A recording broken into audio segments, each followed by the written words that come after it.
ya. Jadi kita bisa mendapat masukan. Nah, selain pengujian pasar pengujian simulasi ya, kita menggunakan simulasi, kita juga menerapkan pasar pengujian yang standar. Biasanya kalau pasar pengujian standar kita kampanye pemasaran secara penuh di pasar tertentu, nanti kita lihat hasilnya gimana ya. Jadi kita benar-benar jual di pasar tertentu, kita lihat hasilnya. Jadi sangat simpel. Itu pasar pengujian standar. Ada lagi pasar pengujian yang terkendali. Jadi kita bisa titip di toko-toko tertentu. Umumnya kita memberikan semacam fee kepada pasar itu, jadi berbayar, tapi nanti perusahaan memberikan informasi kepada kita, dan pasar dan toko-tokonya ini kita evaluasi ya terkait dengan produk baru atau dengan produk pesaingnya.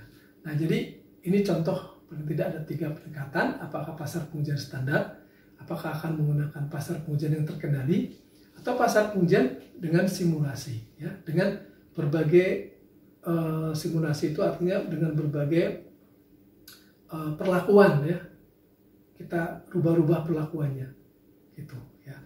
Itu pengujian simulasi.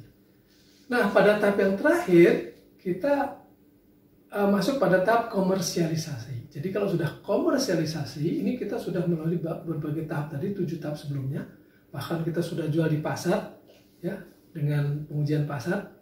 Nah, sekarang kita udah dapat rumusan produk yang terbaik.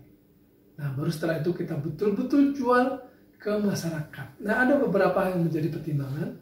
Waktu misalnya ya, kapan waktu yang terbaik dikeluarkan? Apakah awal bulan misalnya, tengah bulan, atau akhir bulan?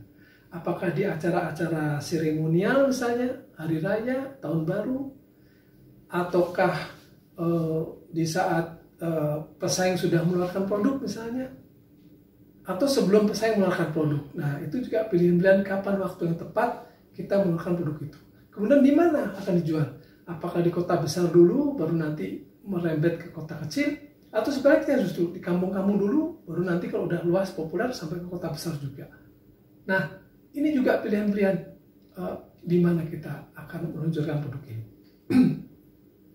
Nah, kemudian jangan lupa kita bisa menggunakan dalam organisasinya ya, ketika kita menggunakan produk tadi, kita bisa melakukan 2 pendekatan paling enggak. Pilihannya yang satu, apakah bertahap, jadi dari kota dulu nanti terus ke pinggir-pinggir ke desa gitu, atau serentak sekaligus di kota dan di desa sekaligus misalnya. Nah, itu pilihannya, jadi apa bertahap, apa serentak. Masing-masing udah pasti ada kelebihan dan kekurangannya. Jadi kalau bertahap otomatis kita di kota dulu sukses, baru mengalir ke desa dan seterusnya. Ini biasanya akan bisa menghemat biaya yang lebih murah kalau seandainya itu gagal. Jadi kelebihannya itu. Tapi kekurangannya adalah ketika kita memasarkan itu produknya tidak langsung dikenal banyak orang gitu. Nah, sebaliknya kalau kita serentak di desa langsung dan di kota misalnya, nah itu akan segera dikenal oleh orang banyak. Cuma kalau itu gagal, nanti kegagalan juga lebih besar. Nah, jadi ini pola-pola yang harus kita pahami bagaimana mengorganisasikan ketika kita mengenal produk baru. Nah, itulah tadi tahap pengembangan produk baru. Ya, ada 8 tahap tadi udah kita bahas, dan nanti Anda bisa kaji ulang ya untuk itu. Nah, sekarang kita mengalir kepada apa yang disebut siklus hidup produk. Nah, apa hubungannya pengembangan produk baru dan siklus hidup produk? Ada ya. Pengembangan produk baru itu hanya akan hanya mempelajari ketika di proses awal. Padahal kesininya kita tidak tahu nanti akankah produk ini berkembang dengan lama gitu, dikenal orang sehingga bisa menarik untuk dibeli dalam jangka yang panjang, atau justru cuma pendek saja, baru keluar dijual sebentar sudah tidak ada yang beli. Nah, itu sebabnya kita perlu mempelajari siklus hidup, kira-kira akan seperti apa ya. Nah, kalau Anda lihat di sini, siklus hidup dimulai dari pengembangan produk. Tadi kita udah bahas pengembangan produk baru. Biasanya pada siklus ini kita akan rugi dulu ya. Jadi kita investasi atau mengalami kerugian dulu. Belum ada keuntungan sama sekali, bahkan kita harus investasi. Nah, setelah itu ketika mulai diluncurkan, kita pun biasanya masih rugi ya. Jadi di tahap awal itu diluncurkan, kita suka masih rugi. Anda lihat di situ kurva yang kuning ya, atau kuning itu adalah mulai awal. Sementara yang merah ini adalah nanti proses benefit yang perusahaan dapatkan, apakah sudah untung atau belum. Jadi karena masih merah, di gambar yang merah itu masih mengalami kerugian. Ya. Nah nanti sampai titik tertentu baru akan naik. Nah, jadi ketika mulai dikenalkan, produk itu akan meningkat, terus seperti Anda lihat di titik kuning itu, seiring dengan keuntungan yang tadinya rugi juga lama-lama nol, kemudian juga akan untung walaupun sedikit. Nah, di tahap pertumbuhan itu biasanya meningkatnya sangat pesat ya. Sangat pesat sekali, cukup tinggi. Dengan demikian labanya juga mulai meningkat, tetapi belum maksimal. Nah, ketika pada tahap kedewasaan, nah baru itu keuntungan udah mulai stabil karena itu sudah di batas-batas atas penjualan kita cukup besar gitu ya. Sehingga keuntungannya juga biasanya keuntungan yang maksimal didapat di sana. Nah, setelah itu kurvanya akan lurus atau turun sedikit ke bawah sampai akhirnya nanti mengalami declining atau penurunan ya. Pada tahap penurunan ini otomatis keuntungan juga akan menurun, dan setelah menurun penjualan juga menurun dan pada akhirnya akan mati. Nah, itulah siklus hidup produk. Semua produk akan mengalami siklus seperti itu. Tinggal waktunya ada yang pendek, ada yang panjang. Ada yang pendek di pengembangan produk atau di pengenalan produk, atau bisa juga di pertumbuhan yang pendek. Ada juga yang di kedewasaan sangat panjang sekali gitu ya. Setelah bertahun-tahun belum juga mati produk ini ya, karena dikembangkan terus. Tapi ada juga yang tahap kedewasaannya sangat pendek. Nah, itu semualah disebut siklus hidup produk. Nah, ketika kita mengenal produk kita dan siklusnya, maka kita mempunyai strategi tersendiri ya. Nah, kita lihat pada tahap-tahap masing-masing tahap. Yang pertama tahap perkenalan ya, dari siklus hidup produk. Ada ciri-cirinya. Biasanya penjualannya masih rendah atau masih sedikit. Biayanya itu biasanya masih tinggi ya. Per satuan produk itu masih tinggi. Kemudian keuntungannya masih negatif ya. Tadi kita udah bahas. Tujuan pasarnya masih menciptakan kesadaran produk ya. Produk awareness itu kesadaran produk itu gimana, sejauh mana sih konsumen itu sadar. Kemudian produknya biasanya masih menambahkan produk yang dasar. Tadi yang prototype atau yang dikembangkan sedikit ya, masih dasar, masih awal. Harganya juga masih menggunakan formula yang sederhana. Jadi biaya berapa ditambah 10% keuntungan. Biasanya coba seperti itu, sederhana. Atau 20% atau berapa persen, terserah ya.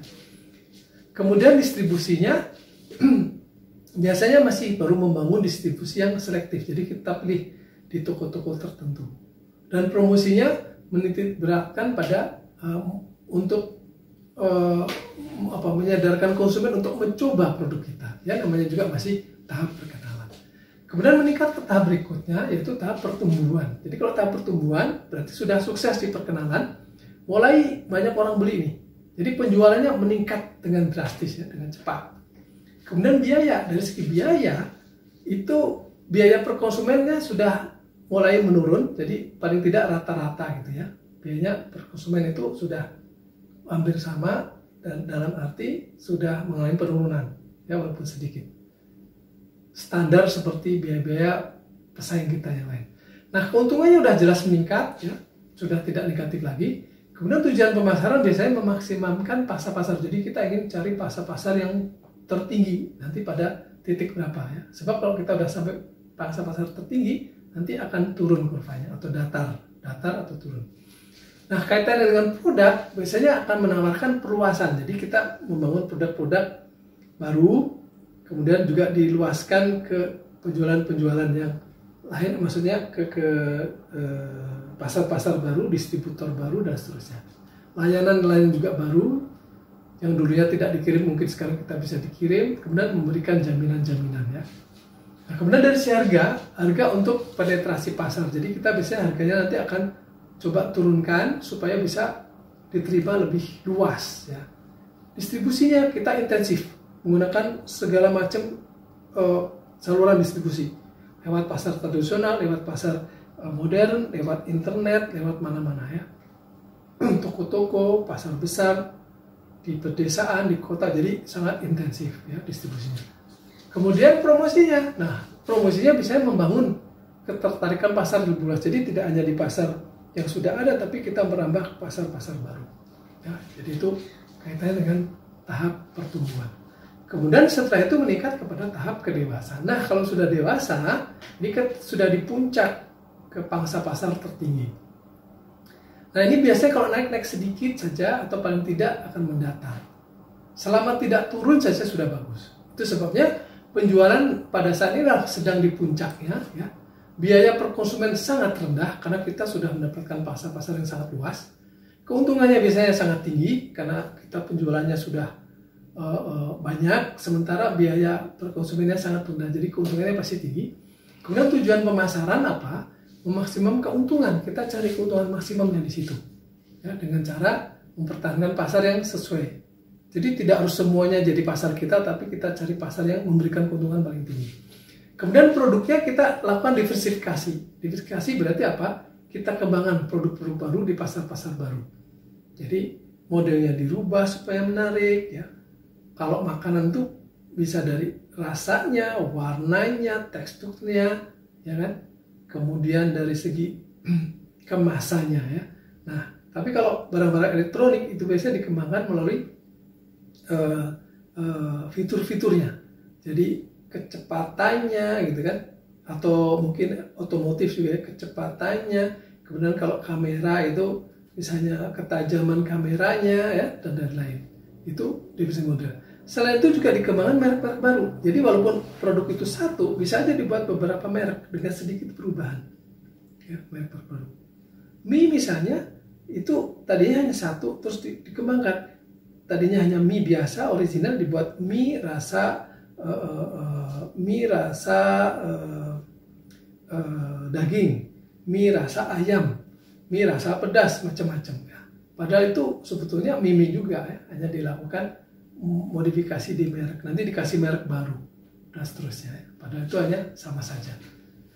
Nah, itu pengembangan produknya. Kemudian harga gimana? Nah, harga biasanya sama atau lebih tinggi dari pesaing. Kalau produk kita lebih dikenal, citranya lebih bagus, kita bisa lebih tinggi dari pesaing. Tapi kalau produk itu citranya tidak terlalu bagus, ya kita paling nggak di bawahnya pesaing sedikit, ya. Kalau mie misalnya, kita ambil contoh mie Indomie, itu termasuk produk yang sudah dikenal luas, ya, bersaing ketat dengan mie sedap. Tapi kalau saya lihat Indomie sudah punya produk-produk yang premium sehingga bisa dijual lebih tinggi. Tapi ada juga yang sama, bahkan ada juga lebih rendah. Itu untuk proses-proses persaingan. Demikian juga teh sosro itu membuat produk macam-macam, ya. Ada yang harganya lebih tinggi dari pesaing, ada yang sama, ada yang lebih rendah. Yang lebih rendah ini biasanya untuk persaingan. HP juga demikian juga. Jadi dari banyak produk, harga itu biasanya dibuat berdasarkan merek-merek tertentu dengan perbedaan harga-harga yang berbeda, yang bertingkat, maksud saya gitu, ya. Kemudian distribusi biasanya membangun distribusi yang lebih intensif, jadi makin luas lagi, besar-besaran, ya, karena memang keuntungannya sudah cukup besar. Nah, dari segi promosi apa? Dari segi promosi biasanya kita mencoba mendorong brand switching. Apa brand switching? Brand switching itu supaya orang yang membeli merek lain membeli produk kita, merek kita.